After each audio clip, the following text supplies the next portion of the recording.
Olá alunos, sejam bem-vindos ao canal da Astra Educa e hoje vamos estudar para o concurso de agente de saúde, com um tema que costuma cair de forma bem direta e também em questões contextualizadas.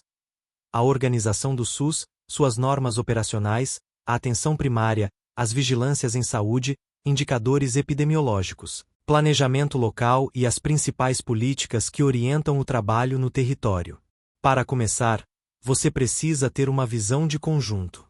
O Sistema Único de Saúde é uma política pública construída na Constituição de 1988 e regulamentada principalmente pelas Leis 8.088 e 1142, com o objetivo de garantir saúde como direito de todos e dever do Estado. Isso significa que saúde não é favor, não é benefício para poucos e não depende de contribuição direta para existir. O SUS se organiza para promover, proteger e recuperar a saúde, atuando tanto no atendimento individual quanto em ações coletivas, como vacinação, controle de surtos, vigilância epidemiológica e sanitária, educação em saúde e promoção de ambientes saudáveis. Na Constituição Federal de 1988, na seção 2ª da Saúde, aparece a ideia de que a saúde é direito de todos e dever do Estado, garantida por políticas sociais e econômicas que reduzam riscos e assegurem acesso universal e igualitário. Duas palavras guiam muitas questões de prova: universalidade e igualdade no acesso. Universalidade é atender todas as pessoas. Igualdade e equidade são ideias próximas, mas não idênticas. Igualdade é garantir acesso sem discriminação. Equidade é reconhecer desigualdades e ofertar mais a quem mais precisa, para reduzir iniquidades. A Constituição também orienta a descentralização, o atendimento integral e a participação da comunidade, que são diretrizes fundamentais do SUS. A Lei 8.080/1990 detalha a organização e o funcionamento dos serviços de saúde, os princípios do SUS e o conceito ampliado de saúde. Um ponto muito cobrado é que a lei reconhece determinantes e condicionantes de saúde, como alimentação, moradia, saneamento, renda, educação, trabalho, transporte, lazer e acesso aos serviços. Isso é essencial para o agente de saúde, porque o trabalho no território não se limita a orientar sobre remédio ou consulta. Envolve reconhecer condições de vida que adoecem e direcionar ações de prevenção, promoção e articulação com a rede. A Lei 8.142/1990 complementa a 8.080 e foca em dois eixos: participação da comunidade na gestão do SUS e transferências intergovernamentais de recursos financeiros. Aqui entra o controle social, principalmente por meio dos conselhos de saúde e das conferências de saúde. Em prova, é comum perguntarem o que é controle social. É a participação da população na formulação, acompanhamento e fiscalização das políticas de saúde, garantindo transparência e legitimidade. Os conselhos são instâncias permanentes e deliberativas, e as conferências são instâncias periódicas de avaliação e proposição de diretrizes. Também é recorrente a cobrança das conferências nacionais de saúde como momentos históricos de debate e consolidação de rumos do SUS. Agora vamos para a NOB 96 e as NOAs 01 e 02, porque isso aparece muito em questões que cobram evolução histórica e mecanismos de gestão. A NOB 96, Norma Operacional Básica de 1996, é um marco na consolidação da descentralização e da municipalização do SUS. A lógica é que o SUS deve ser organizado com responsabilidades compartilhadas entre União, Estados e municípios, e que a gestão precisa ter regras claras para financiamento, planejamento e execução. A NOB 96 fortalece a transferência regular e automática de recursos, o repasse fundo a fundo, e define formas de habilitação e condições de gestão municipal, consolidando a atenção básica como eixo prioritário do sistema. Dentro da NOB 96, um conceito-chave é o piso da atenção básica, o PAB, que passa a estruturar financiamento da atenção básica com repasses per capita e componentes variáveis conforme programas e estratégias adotadas. Embora os mecanismos tenham mudado ao longo do tempo, em prova o importante é entender que a NOB 96 reforçou a lógica de financiamento para fortalecer a atenção básica e a gestão municipal, ao mesmo tempo em que organizou responsabilidades e critérios de repasse. As NOAs, Normas Operacionais da Assistência à Saúde, especialmente NOAs Janeiro de 2001 e NOAs Janeiro de 2002, entram para aprofundar a regionalização e a hierarquização da rede. A municipalização, sozinha, não resolve tudo, porque muitos serviços de média e alta complexidade não podem existir em todos os municípios. Então a NOAS fortalece a lógica de regiões de saúde, referência e contra-referência, pactuações intermunicipais e planejamento regional. Em termos de prova, guarde a ideia principal. NOB 96 consolidou descentralização e a atenção básica. NOAS 2001 e 2002 reforçaram regionalização, ampliação da atenção básica e organização de fluxos assistenciais para garantir acesso a serviços além do município. Essas normas se conectam a um tema sempre cobrado: organização do SUS e pactuações. O SUS funciona com pactuação entre gestores nas comissões intergestores, que articulam decisões entre esferas, definem responsabilidades e organizam redes.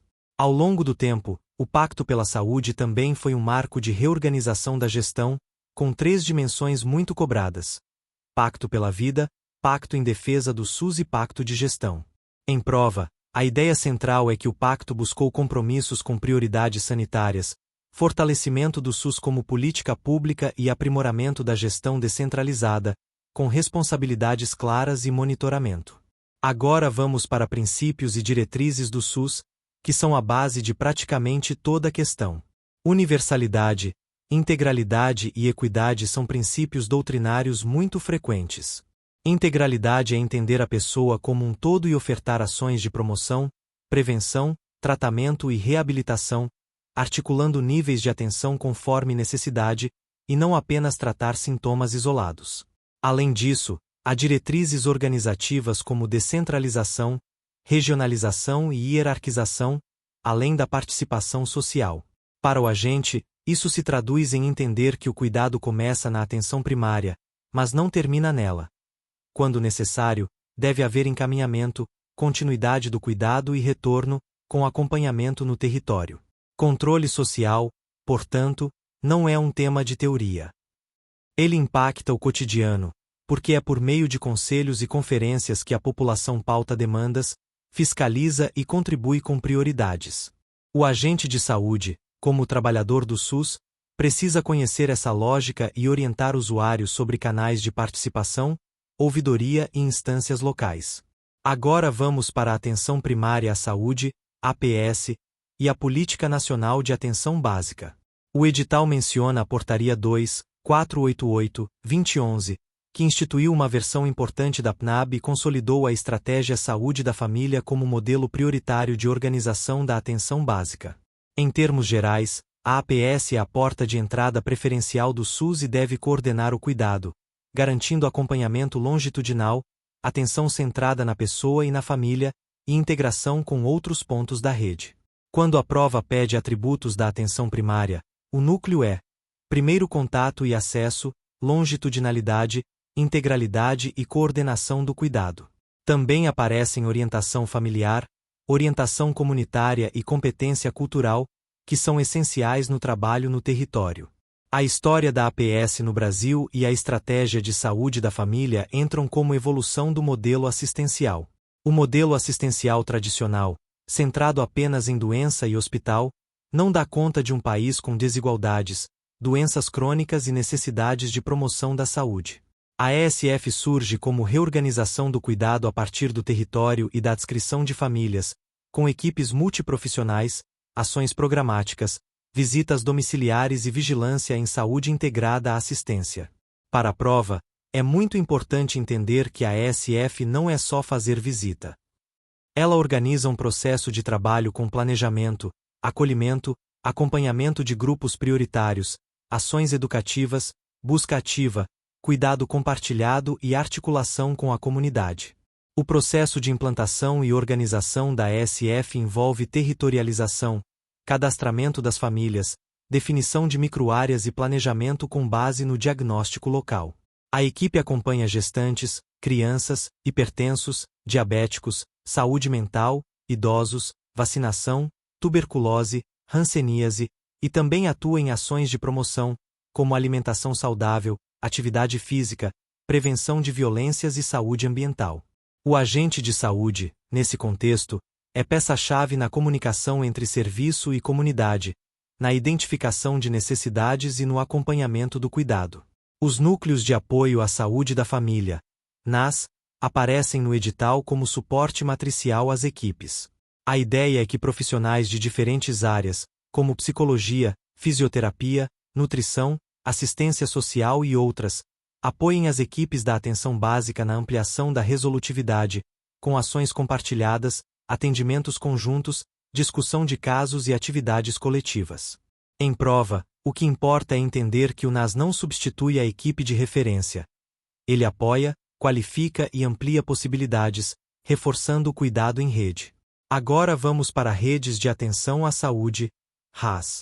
Redes de atenção são arranjos organizativos que integram serviços e ações de diferentes níveis, com fluxos definidos, protocolos, referência e contra-referência, buscando garantir continuidade do cuidado. A APS coordena o cuidado e articula o acesso a especialidades, urgências, hospitais e reabilitação quando necessário. Para o agente de saúde, isso se traduz em orientar a população sobre portas de entrada, acompanhar encaminhamentos, reforçar adesão ao tratamento e garantir que o usuário não fique perdido entre serviços. A cartilha de direitos e deveres dos usuários do SUS aparece como base ética do atendimento. Os direitos incluem acesso ordenado e acolhimento, informação clara, respeito, privacidade, sigilo, participação, atendimento humanizado e integral. Os deveres envolvem fornecer informações corretas, respeitar trabalhadores e outros usuários, cuidar de documentos, seguir orientações de segurança e colaborar com o funcionamento do serviço. Em prova, a banca costuma cobrar a lógica de cidadania sanitária. O usuário tem direitos e também responsabilidades, e a equipe deve garantir acolhimento e informação.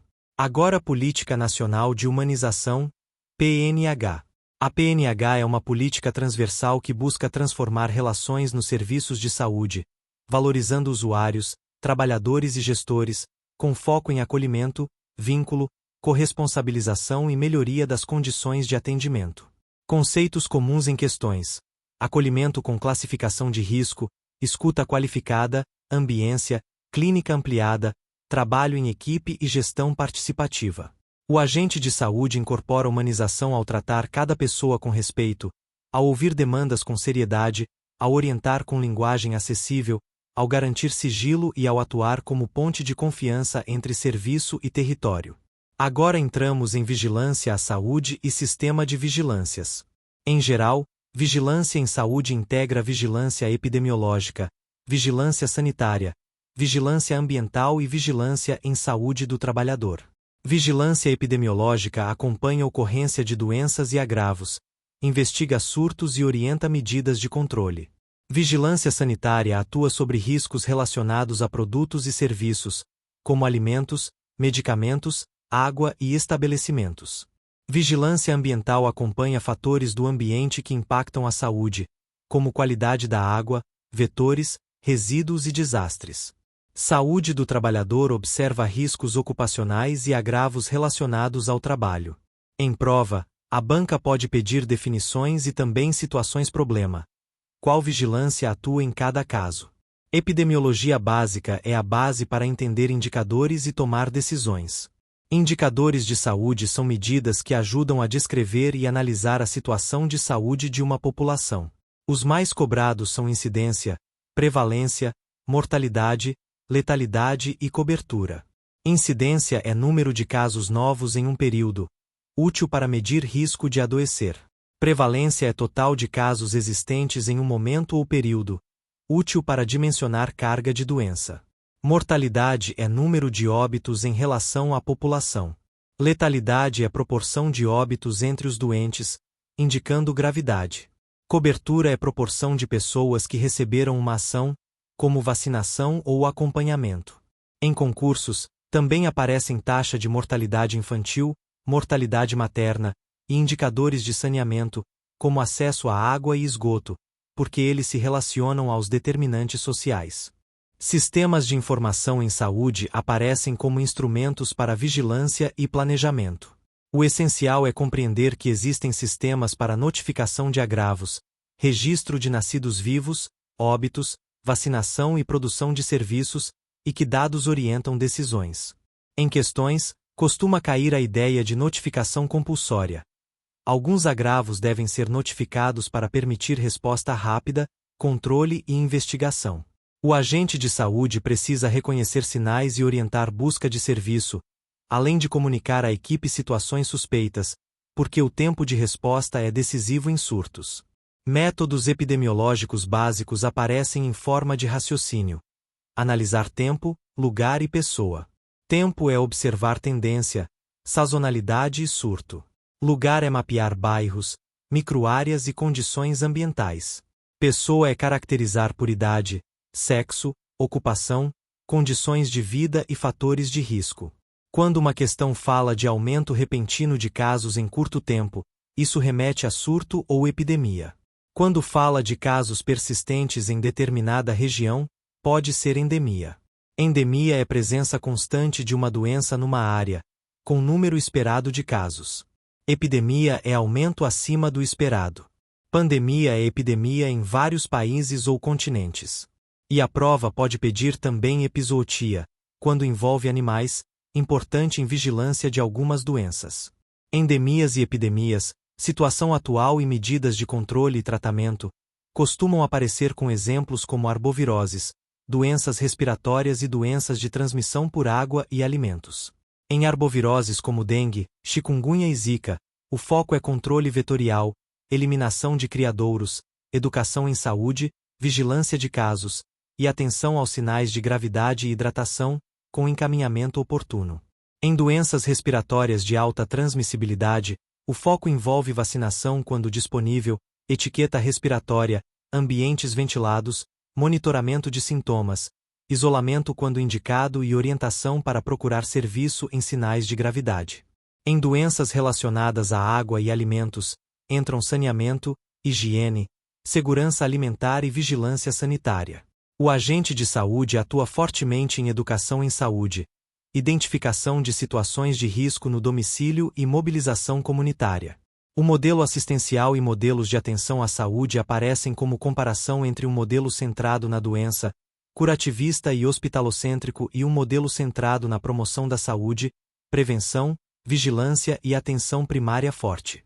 O SUS busca fortalecer um modelo que integre cuidado e vigilância, com ações programáticas e territoriais. Para a prova, guarde que promoção de saúde não é apenas falar de hábitos, é criar condições para escolhas saudáveis, com políticas públicas, ambientes adequados e participação social. A Política Nacional de Promoção da Saúde, PNPS, reforça esse enfoque, valorizando ações intersetoriais, atividade física, alimentação saudável, combate ao tabagismo, redução de violências e promoção de cultura de paz, entre outros eixos que podem variar conforme atualizações. A Política Nacional de Educação Permanente em Saúde é outro tema importante. Educação permanente não é treinamento pontual, é aprendizagem no trabalho, a partir de problemas reais do serviço, com reflexão sobre práticas e reorganização do processo de trabalho. Para o agente, isso significa participar de reuniões, discussões de casos, capacitações ligadas a demandas do território e construir melhoria contínua. A banca costuma cobrar a diferença entre educação continuada, que é mais focada em cursos e atualização, e educação permanente, que é transformação do cotidiano do trabalho a partir de análise crítica das práticas. Agora, planejamento e programação local de saúde, planejamento e gestão em saúde. Planejar na APS significa conhecer o território, identificar prioridades, definir metas, organizar ações e monitorar resultados.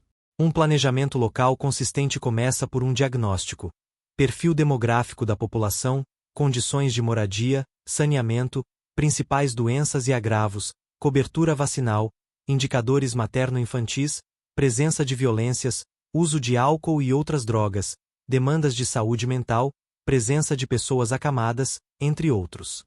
Depois disso, a equipe define prioridades e ações, organiza agendas, ações coletivas, visitas, busca ativa e avalia periodicamente os resultados. Programação local envolve distribuir esforços ao longo do tempo e organizar o processo de trabalho. O agente participa disso ao trazer informações do território, mapear famílias, identificar situações de risco, acompanhar faltosos, reforçar orientações e apoiar ações coletivas. Em prova, o que aparece é a noção de que planejamento deve ser participativo, baseado em evidências e integrado às políticas e protocolos do SUS, evitando improviso e ações desconectadas. Determinantes do processo saúde-doença são tema recorrente e costumam aparecer em forma de questão conceitual e em casos. A saúde-doença é resultado de múltiplos fatores: biológicos, comportamentais, sociais, econômicos, culturais e ambientais. Fatores como renda, escolaridade, trabalho, moradia, saneamento, alimentação, acesso a transporte e a serviços determinam riscos e oportunidades de cuidado. O agente de saúde precisa enxergar esses determinantes para orientar de forma realista e para articular encaminhamentos intersetoriais quando necessário, como assistência social, educação, conselhos e serviços de proteção. História das políticas de saúde no Brasil, retrospectiva e reforma sanitária. A reforma sanitária brasileira foi um movimento social e político que defendeu saúde como direito e construção do SUS, superando um modelo excludente e segmentado. Em prova, o foco costuma ser o resultado: criação do SUS, universalidade, descentralização, participação social e integração das ações de saúde pública e assistência. A evolução histórica ajuda a entender por que controle social é uma diretriz e por que o SUS se organiza por redes e por responsabilidade compartilhada. Sistemas e serviços de saúde e financiamento público e privado no Brasil. O SUS é financiado por recursos públicos das 3 esferas de governo, com regras de aplicação mínima e mecanismos de transferências. Ao mesmo tempo, existe participação complementar do setor privado, conforme regras e contratualizações, sem substituir o dever do Estado. Em prova, aparece a ideia de que financiamento impacta a capacidade de oferta de serviços, e que planejamento e gestão precisam considerar alocação de recursos, prioridades sanitárias e transparência. O agente de saúde não precisa dominar detalhes contábeis, mas precisa entender que financiamento adequado é condição para garantir acesso, qualidade e continuidade do cuidado. Organização do SUS também envolve entender que o sistema é descentralizado e regionalizado. Municípios têm papel central na atenção básica, estados coordenam regionalização e serviços de maior complexidade. A União define políticas nacionais, normas gerais, financiamento e apoio técnico. Isso não é rígido, é compartilhado e pactuado. A prova gosta de cobrar essa ideia de direção única em cada esfera e cooperação entre elas. Por fim, demografia básica, perfis nacionais, alterações recentes e perspectivas. A população brasileira vem passando por transição demográfica, com queda da fecundidade e envelhecimento. Isso muda o perfil de necessidades, aumentam condições crônicas, demandas por acompanhamento contínuo, reabilitação, cuidado domiciliar e saúde mental. Ao mesmo tempo, persistem desigualdades e agravos infecciosos em determinados territórios, criando um cenário misto. A transição epidemiológica combina doenças crônicas, violências, acidentes e doenças transmissíveis em certos contextos. Para a prova, o ponto é entender que demografia orienta planejamento. Uma área com muitos idosos precisa de ações específicas. Uma área com muitas crianças exige foco em vacinação, puericultura e prevenção de agravos na infância. Áreas com vulnerabilidade exigem ações integradas e busca ativa. Se você organizar seus estudos com esse mapa, você vai perceber que praticamente todo item do edital se conecta. NOB 96 e NOAS explicam como o SUS se estruturou em gestão e regionalização. Constituição, Leis 8.000 e 88.142 dão a base legal e o controle social. PNAB e ESF explicam a atenção primária e o processo de trabalho no território. Vigilância em saúde e epidemiologia explicam como monitorar agravos e responder a endemias e epidemias. Indicadores, sistemas de informação, planejamento e demografia explicam como transformar dados em ações. E a humanização, promoção da saúde e educação permanente explicam como qualificar o cuidado e o trabalho em equipe, com respeito, vínculo e corresponsabilidade. Essa integração é exatamente o que a banca espera do agente de saúde. conhecimento técnico com visão de sistema e capacidade de atuação no território.